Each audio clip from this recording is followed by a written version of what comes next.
Welcome back to Parenting Explained. I'm your host, Dr. Hammond.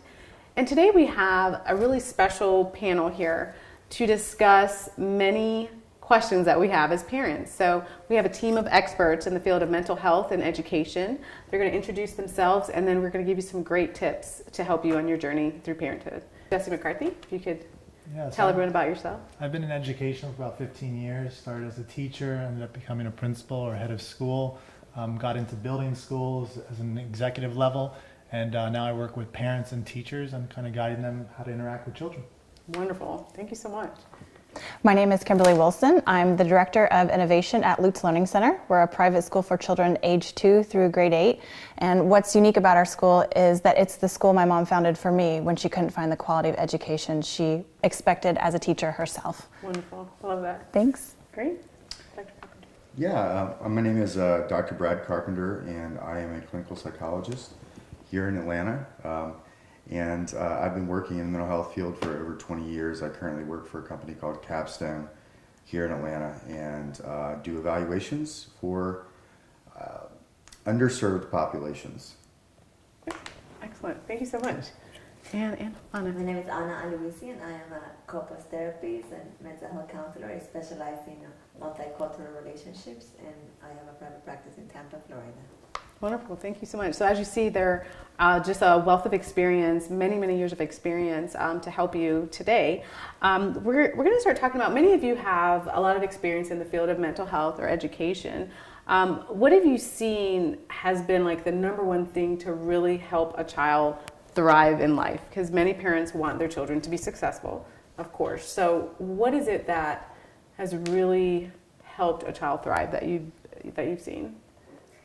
I think it's really important for children to have clear expectations, very clear what is expected to them. Otherwise, there's a lot of confusion of what is it that is going to be praised or what is it that is going to be punished for. So I think having a clear expectation of what behaviors they need to display is very important for them to thrive in any environment. And I really like that too, speaking of clear expectations, because I think oftentimes families vary in their values and what is expected, and we can't just expect children to know what the rules are sometimes. Or if they change. Right. So that's a great tip. I like that.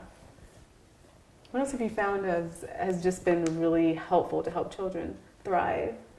So if we just jump in, I would say at home is definitely offering them ways in which to be independent, as opposed to telling them what to do at all times. And Nice. I think about us as adults.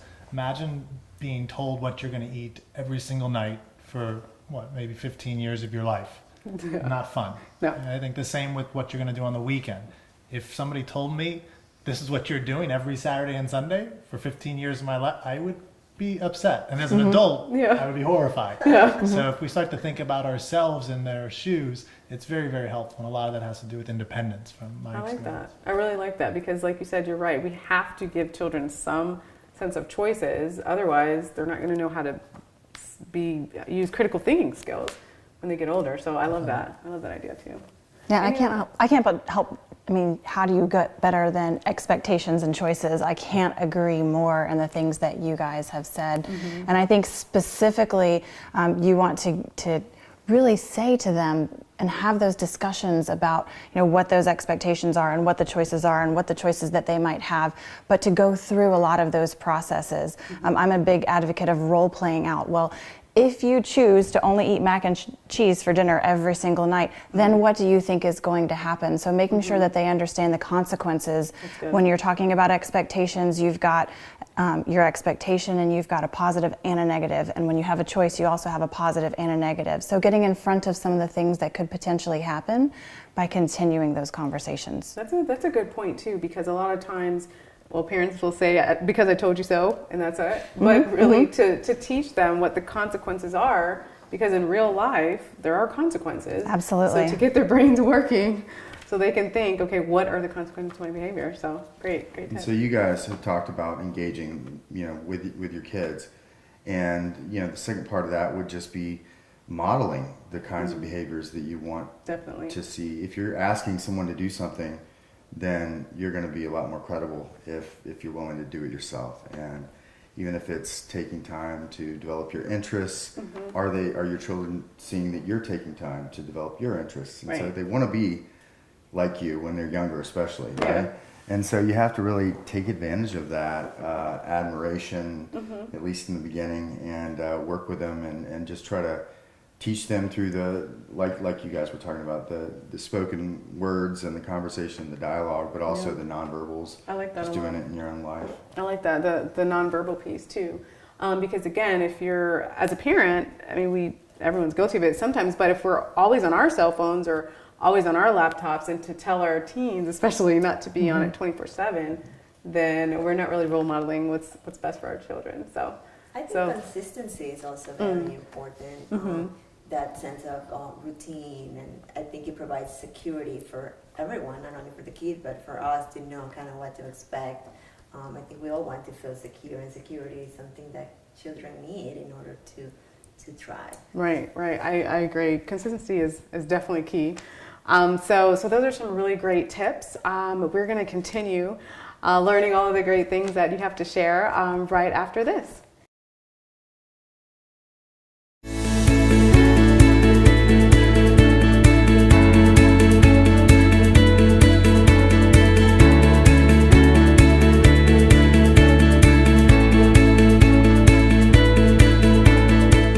Hi, I'm Dr. Hammond here with 4 tips that you need to know about parent self-care. Number 1, when it comes to parent self-care, you need to have a no excuses attitude. As hard as it is sometimes being a parent, we find so many excuses not to take care of ourselves. We say we have to take care of the kids, we have to take care of the pets, we have to take care of our significant other and everyone else except for ourselves. But it's most important for you to have a no excuses attitude and find the time to have self-care. The second tip is that small efforts count too. So instead of thinking I need to lose weight and I need to go to the gym and work out for 3 hours, think if you could spend 15 minutes at home doing something, that counts too. If you need to have some me time, instead of thinking I need to spend the entire weekend at the beach, think about having a 15 to 20 minute time period for yourself where you're doing something you enjoy. So small efforts do count too. Number 3, think about self-care as being in the best interest of your child. So if it's hard for you to find that time for self-care, remember this is something that is not only benefiting you, but it's also benefiting your child because you can be a better parent. And 4th, and most importantly, do what works for you. So society will tell you so many things that you can do for self-care, but you have to do what works for you. Thanks so much.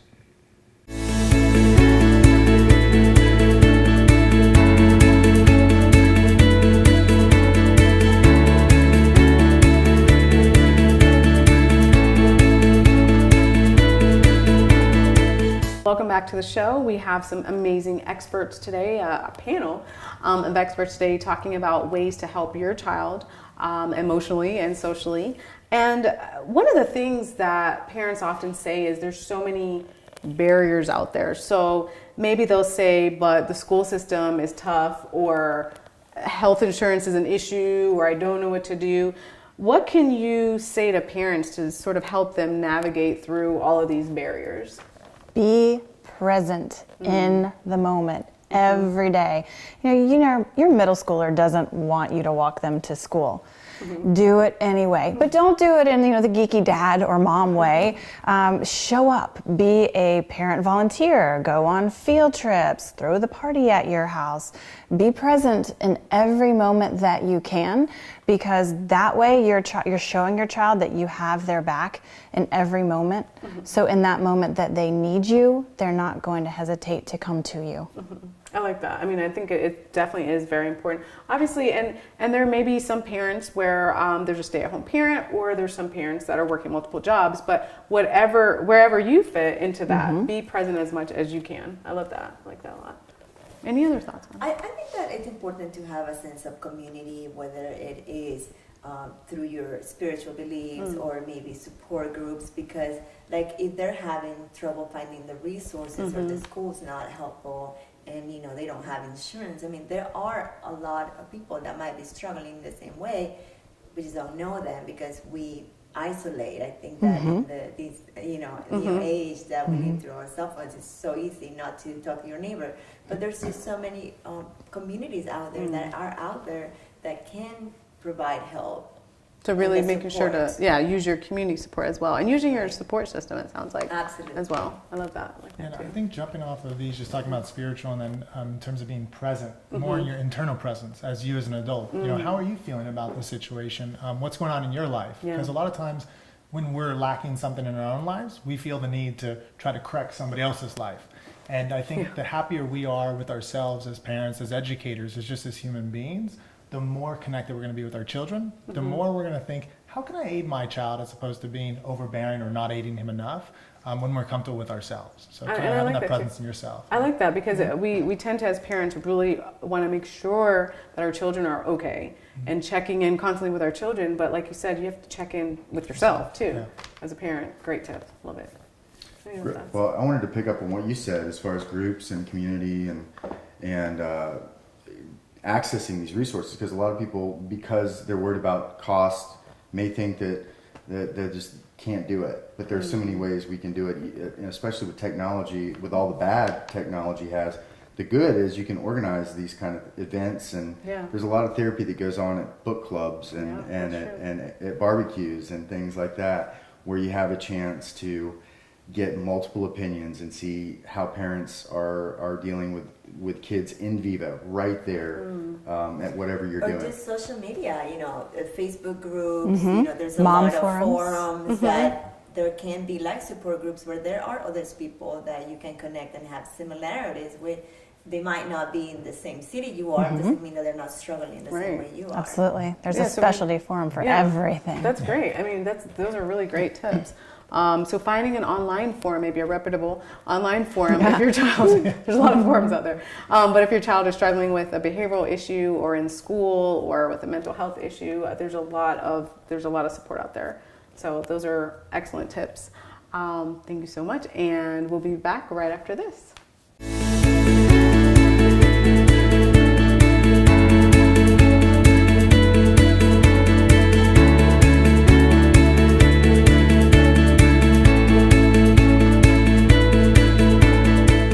Hi, I'm Dr. Hammond here with 4 tips that you need to know about parent self-care.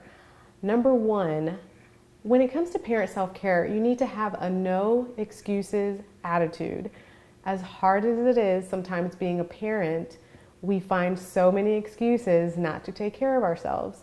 We say we have to take care of the kids, we have to take care of the pets, we have to take care of our significant other and everyone else except for ourselves. But it's most important for you to have a no excuses attitude and find the time to have self-care. The second tip is that small efforts count too. So instead of thinking I need to lose weight and I need to go to the gym and work out for 3 hours, think if you could spend 15 minutes at home doing something, that counts too. If you need to have some me time, instead of thinking I need to spend the entire weekend at the beach, think about having a 15 to 20 minute time period for yourself where you're doing something you enjoy. So small efforts do count too. Number 3, think about self-care as being in the best interest of your child. So if it's hard for you to find that time for self-care, remember this is something that is not only benefiting you, but it's also benefiting your child because you can be a better parent. And 4th, and most importantly, do what works for you. So society will tell you so many things that you can do for self-care, but you have to do what works for you. Thanks so much.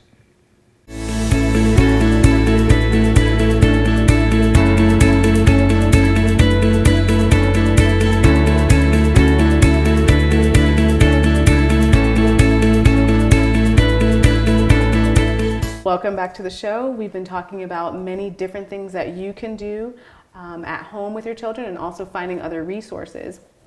Another thing that comes to mind is we often hear that children nowadays are being bullied, especially cyberbullied, because of the advancements in technology, as you mentioned earlier. What are some ways that parents can protect their children in this digital age, in particular with cyberbullying? I'm going to go with awareness, understanding why a bully bullies. Once your child has that information, they won't be as strongly impacted, I would hope, as if they had no idea why this individual is saying these things. And when you back up a little bit and enable your own child to know that this individual is somebody that's hurting, and this is maybe the why of why they're doing these things, is going to be what's going to protect them overall, not just from online, but in person as well. I like that. Because a lot of times that doesn't really happen necessarily, that you're explaining why this is occurring, and that helps them also to understand humans and life and how people interact. So that's a great tip. I also, just to piggyback on that, I think it's important to describe what types of behaviors are, constitute bullying, because I Yes. think that a lot of times we don't even know, and we might be acting in a way that's bullying to our family members, and then children assume that as the norm, and they, they're Very having true. these interactions at school, Yes. and they're like, "That's just how my brother treats me," like, Yeah, that is true. That is true.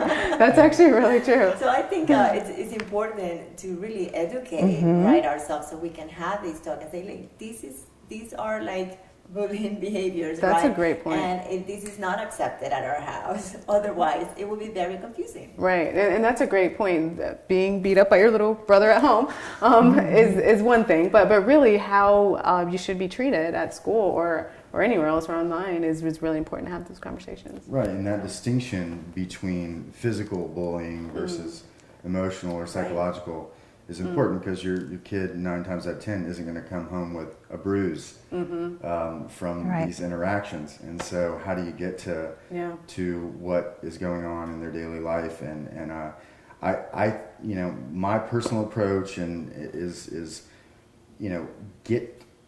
meet everyone who is involved with the care of my child, and including teachers and people in the community, and just bend their ear and have that as another person that I can ask, because you're not with your children 24/7, and so to be able to know how they react in situations. One, it's just kind of interesting. How I wonder how they are with their friends, kind of thing, and so just taking that interest and using the people that are close or working for you, and educators. And I like that. I mean, it's a really good check-in with other people, not just inside your household, but other people that are working with your child, because really, like you mentioned, there's invisible wounds that happen to children. Like you said, they're not going to come home necessarily with a bruise from cyberbullying. Correct. But emotionally, they'll be bruised. You just can't necessarily see that. So.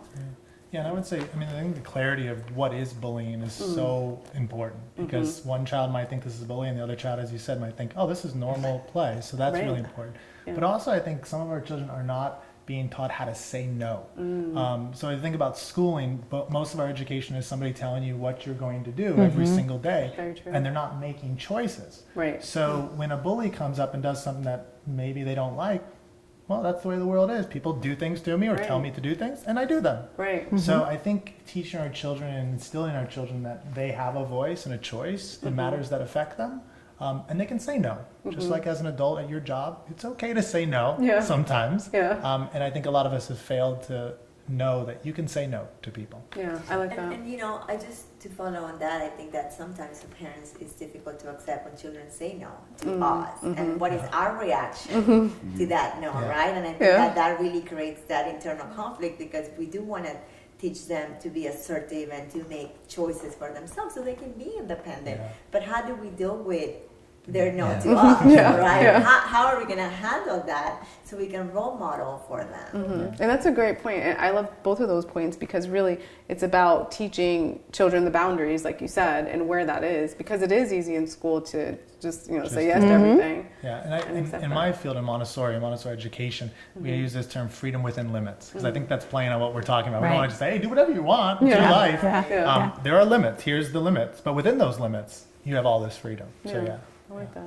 And I mean, as we wrap up here, are there any resources that you'd like to share to really help parents that are maybe struggling in the school system or with mental health issues? Are there any resources you can share for parents? Well, I think you mentioned the school system. That's a resource. in some ways they're experts in dealing with child behavior, right? Because that's what they do 90% of the time, and they can notice the things like withdrawal and things that you might not see, especially because that's the environment. If the bullying's happening in the school, that may be where it shows up more. They may feel great when they get home and they be engaged, and you may not see it in all these environments. So definitely use those resources that are available, and we talked about finding reputable sites where information is disseminated, and do your research when it comes to that. It can be very daunting, I think, for parents to know where to start with something like that. But obviously your mental health professionals, your school administrators and counselors, and anyone that you know, parents, like we talked about earlier. And I think what many of you mentioned before, there are really a lot of resources out there. So make sure to use your resources. Check online, check in your community. And I want to thank each and every one of you for coming out today on the panel. Great advice, and stay tuned for next time.